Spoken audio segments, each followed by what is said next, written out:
আল্লাহ কোরআন নাজিল করেছেন, এই কোরআন হেফাজত করবেন কে? আওয়াজ করে বলেন, করবেন কে?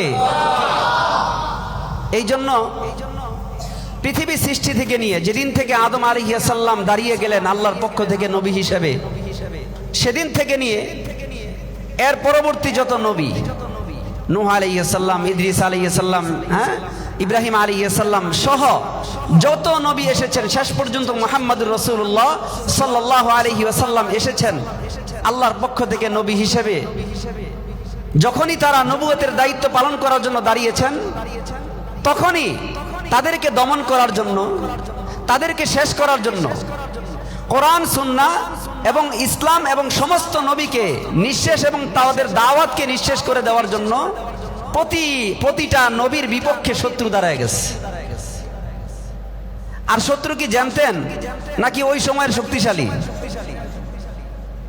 বুঝবেন ভালো করে যে যেই পরিমাণ অন্ধকার, ওই অন্ধকারকে দূর করার জন্য লাইটের পাওয়ারও কি লাগে? ওই পরিমাণ লাগে। সামান্য অন্ধকার, সামান্য লাইট দিলেই কি হয়ে যায়? অন্ধকার দূর হয়ে যায়, আলো হয়ে যায়। অন্ধকার যত বেশি, লাইটের পাওয়ার তত বেশি।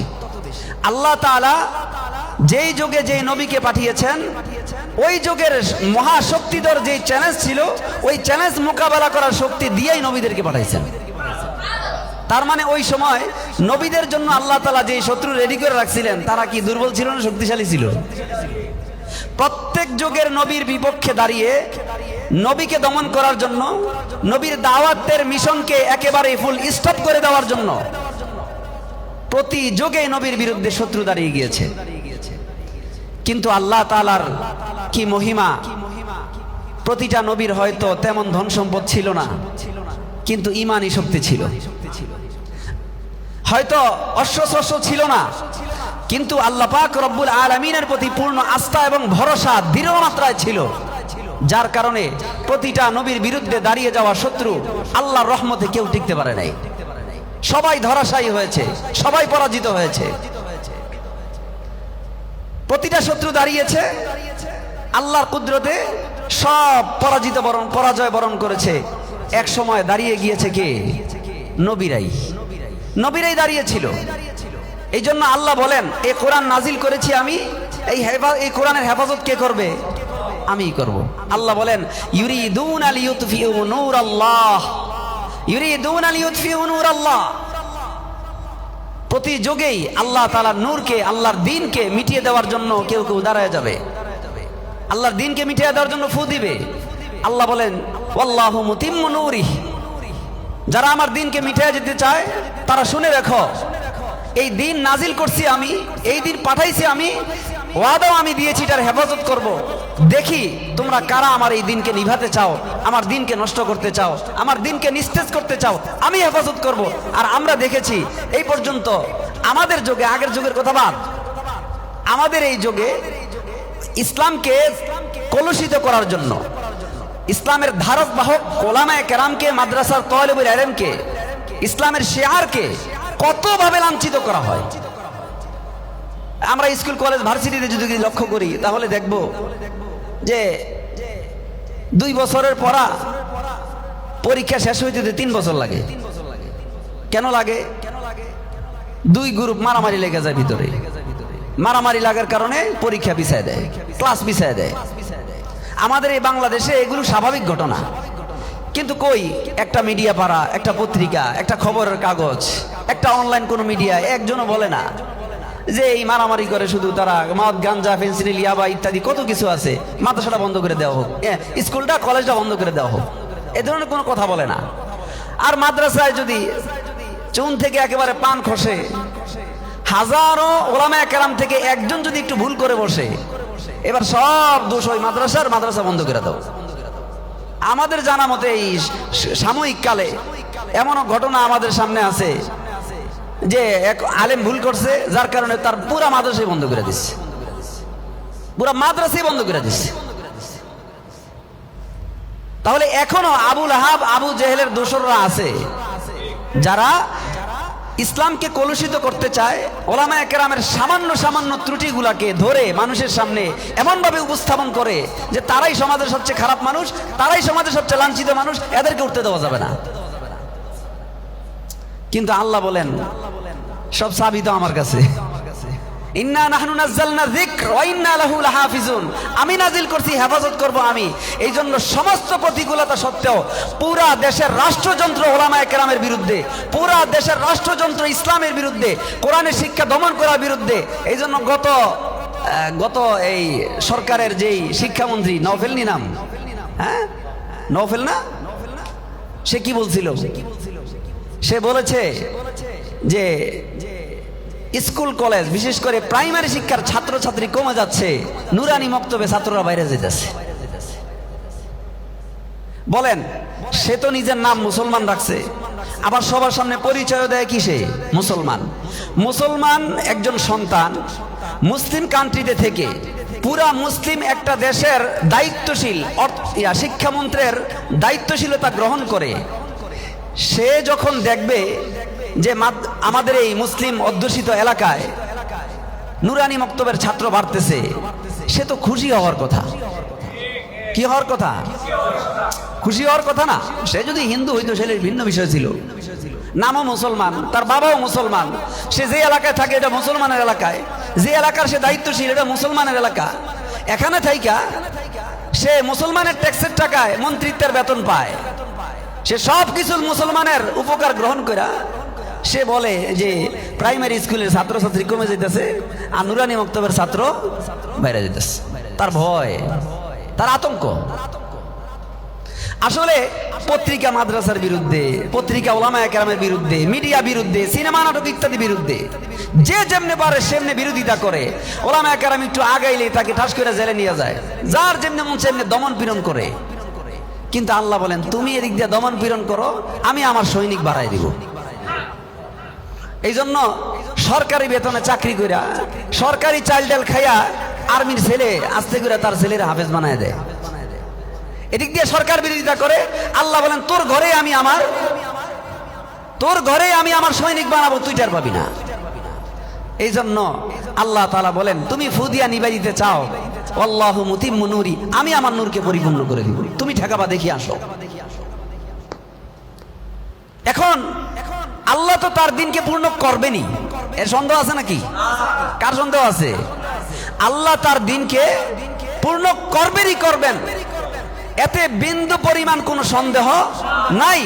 যার কোনো সন্দেহ থাকবে আর যার সন্দেহ আছে, কেউ যদি ওই সন্দেহ নিয়ে কোনো প্রশ্ন করে তারও ঈমান নাই। আল্লাহ দিনকে পরিপূর্ণ করবেনই, কিন্তু আমার আপনার কাজটা কি, আমার আপনার দায়িত্বটা কি, সেটা আজকে বুঝতে হবে। বদর যুদ্ধ, রাসূলুল্লাহ সাল্লাল্লাহু আলাইহি ওয়াসাল্লাম সাহাবায়ে কেরামকে পরামর্শ দিলেন এভাবে থাকো, পাহাড়ের পিছন দিয়ে আক্রমণ করার সম্ভাবনা আছে। নবী সাল্লাল্লাহু আলাইহি ওয়াসাল্লাম 70 জন সাহাবীকে একজন আমির করে দায়িত্ব দিয়ে দিলেন, আমরা বিজয়ী হই আর পরাজিত হই, তোমরা এখান থেকে সরবা না। তোমরা যদি দেখো মুসলমানের বিজয় হয়েছে তাও সরবা না, যদি পরাজিত মুসলমান হয় তাও সরবা না। কিন্তু ওই সাহাবীরা পাহাড়ের পিছন থেকে দেখতে পেলেন যে সামনের মাঠে তো মুসলমানদের বিজয় দেখা যাচ্ছে, মুসলমানরা গনিমতের মাল সংগ্রহ করতেছে। তারা আর সইতে পারলেন না, কয়েকজন চলে গেলেন যে মুসলমান তো জয় হয়েই গেছে, এবার গনিমত আমরা সংগ্রহ করি। ওই 70 জন সাহাবীর আমির, যাকে আল্লাহ নবী সাল্লাল্লাহু আলাইহি ওয়াসাল্লাম বানিয়ে দিলেন, তাদেরকে ডাকতেছে, আমাদের নবী তো আমাদেরকে নিষেধ করেছে, এখান থেকে যাইও না। বিজয়ী হই আর পরাজিত হই, নবী সাল্লাল্লাহু আলাইহি ওয়াসাল্লামের নির্দেশ, এখান থেকে যাওয়া যাবে না, যাইও না। কেউ আমিরের কথা গ্রহণ করে নাই, 1 2 5 6 জন ছাড়া সব চলে গেছে। এদিক দিয়ে পিছন থেকে শত্রু বাহিনী একেবারে একচ্ছত্রভাবে ঝাঁপিয়ে পড়েছে। সামনের দিক থেকে যারা পিছনে চলে গেছিল শত্রু বাহিনী, তারা আবার চলে আসছে। দুই দিক থেকে আক্রমণের চাপে মুসলমানরা দিশেহারা হয়ে গেছে। নবী সাল্লাল্লাহু আলাইহি ওয়াসাল্লাম বিপদে পড়ে গেছেন। যুদ্ধের যেই পোশাক, মাথার যেই শিরস্ত্রাণ, কাফেরদের মুহুর্মুহু একচ্ছত্র আক্রমণের কারণে নবী সাল্লাল্লাহু আলাইহি ওয়াসাল্লামের শিরস্ত্রাণের মধ্যে কড়া ঢুকে গেছে। আল্লাহু আকবার। সাহাবায়ে কেরাম নবী সাল্লাল্লাহু আলাইহি ওয়াসাল্লামকে নিজেদের দেহ দিয়ে, জান দিয়ে, প্রাণ দিয়ে হেফাজত করতেছিলেন। নবী সাল্লাল্লাহু আলাইহি ওয়াসাল্লাম ডাক দিয়েছেন, কে আজকে আমার দ্বীনকে হেফাজত করবা? সাহাবায়ে কেরাম দাঁড়িয়ে গেলেন। করা দেখে আবু বকর রাদিয়াল্লাহু তাআলা আনহু শিরস্ত্রাণ থেকে করা বের করার জন্য অগ্রসর হলেন। হযরত তালহা রাদিয়াল্লাহু তাআলা আনহু, আবু দুজানা রাদিয়াল্লাহু তাআলা আনহু বললেন, আল্লাহর কসম, আপনি আমাকে এই সুযোগটা দেন, সুযোগটা আমাকে দেন। নিজের দাঁত দিয়ে ওই কড়া টান দিয়ে কড়া নবী সাল্লাল্লাহু আলাইহি সাল্লামের মাথা থেকে বের করলেন, কিন্তু নিজের একটা দাঁত পড়ে গেছে। দ্বিতীয় কড়া বের করার সময় দাঁত পড়ে গেছে। আরেক সাহাবী রাসূলুল্লাহ সাল্লাল্লাহু আলাইহি সাল্লামের কাছে এসে বলেন, ইয়া রাসূলুল্লাহ, আমি যদি এই দ্বীনকে রক্ষার জন্য, দ্বীনকে হেফাজতের জন্য আমি যদি নিজের জান বাজি রেখে যুদ্ধ করি, আমি যদি শহীদ হই, আমার ফলাফলটা কি? আমি কি পুরস্কার পাবো? নবী সাল্লাল্লাহু আলাইহি সাল্লাম এক কথায় জবাব দিলেন, বেহেশত, জান্নাত। ওই সাহাবীর হাতে কিছু খেজুর ছিল, সাহাবীর হাতে কিছু খেজুর ছিল, খেজুর অল্প কয়েকটা হাতে ছিল, খাচ্ছিলেন, সব ফালায় দিয়ে একবার বীর দর্পে যুদ্ধের ময়দানে চলে গেলেন, গিয়ে জিহাদ করে শহীদ হয়ে গেলেন। আবু তালহা রাদিয়াল্লাহু তাআলা আনহু রাসূলুল্লাহ সাল্লাল্লাহু আলাইহি ওয়াসাল্লামকে হেফাজতের জন্য নিজের দেহকে দিয়ে দিলেন। যুদ্ধের পরে দেখা গেছে যে 70টারও বেশি আক্রমণ, আঘাত ওই সাহাবীর গায়ে। এখন দ্বীনকে তো আল্লাহ হেফাজত করবেনই, আমার দায়িত্ব হলো ওই হেফাজত করতে গিয়ে আমি আছি কিনা, ওই হেফাজত করতে গিয়ে দ্বীনকে রক্ষার জন্য আমি আছি কিনা। কোরআনকে আল্লাহ হেফাজত করবেন আপনাকে না দিয়ে হলেও, একটা ছোট বাচ্চা সিনা দিয়ে হলেও আল্লাহ তাআলা কোরআনকে হেফাজত করবেন। এখন দেখার বিষয় হলো আমি সেখানে আছি কিনা, ওই হেফাজত যারা করবে এদের দলে আমি আছি কিনা।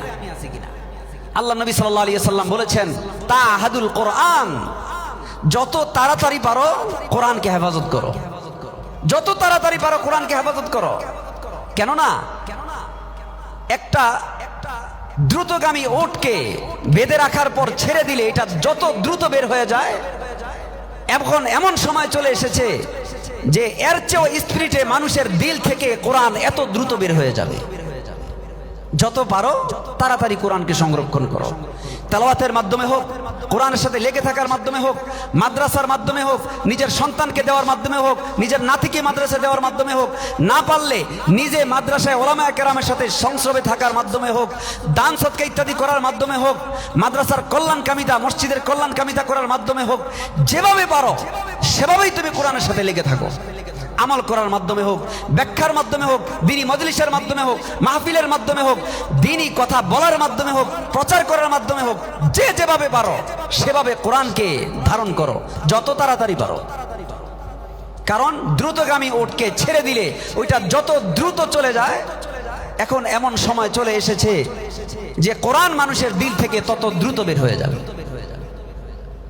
এটা কার সময়ের কথা? নবী সাল্লাল্লাহু আলাইহি সাল্লাম বলে গেছেন ওই সময়ের কথা। তাহলে ওই সময়ের পরে এখন কি অবস্থা? এই জন্য মুআজ্জাজ হাজিরিন, আমরা দিল দিয়ে অনুধাবন করতে হবে, আমাদেরকে বুঝতে হবে যে আল্লাহর দ্বীন আল্লাহ হেফাজত করবেনই, আল্লাহর দ্বীনকে আল্লাহ রক্ষা করবেনই, আল্লাহর দ্বীনকে আল্লাহ বিজয়ী করবেনই। পুরা বিশ্বের প্রতিটা মানচিত্রের পতাকার মধ্যে কালিমার লেখা থাকবেই, কিন্তু আমার দেখার বিষয় হলো ওই কালিমার পতাকা, যেই কালিমার পতাকা বিশ্বের কোথাও নাই, ওখানে কালিমার পতাকা উড্ডীন হওয়ার জন্য আমার আপনার মেহনত কতটুকু, আমি আর আপনি মেহনত কতটুকু করছি, আমি কতটুকু জুড়েছি। এই জন্য মুআজ্জাজ হাজরিন, আমাদের প্রতিটা মানুষের দায়িত্ব হলো, যে যার যার অবস্থানে থাকি, যে যেই দল করি না কেন, প্রত্যেকের জায়গায় কোরআনের সাথে আমি কিভাবে লেগে থাকবো। হয় আমি আমার সন্তানকে কোরআনের মজলিসে, কোরআনের মাদ্রাসায় দেওয়ার মাধ্যমে, আমি আমার সন্তানকে পারি নাই নাতি নাতনিকে দেওয়ার মাধ্যমে, তাদেরকেও পারি নাই আমি কোরআন শিক্ষার মাধ্যমে, তাদেরকেও পারি নাই ওলামায়ে কেরামের সাথে সম্পর্ক ঠিক রেখে, তাও পারি নাই মাদ্রাসাদের সম্পর্ক ঠিক রেখে, আমার সময় নাই কিছু টাকা পয়সা দেওয়ার মাধ্যমে, দান সদকা করার মাধ্যমে, বা আমি পারি না কোনো মানুষকে বলার মাধ্যমে, যে যেভাবে পারি প্রত্যেকের জায়গা থেকে দ্বীনের সাথে লেগে থাকি। এছাড়া সফলতার আর কোনো উপায় নাই, শেষ সময়ে বাঁচারও কোনো উপায় নাই। আল্লাহ তাআলা আমাদেরকে যতটুকু এই কোরআন বিষয়ে আলোচনা হয়েছে আল্লাহ তাআলা আমাদেরকে বুঝার তৌফিক দান করুক এবং আমল করার তৌফিক দান করুন। ওয়া আখিরু দাওয়ানা আলহামদুলিল্লাহি রাব্বিল আলামিন।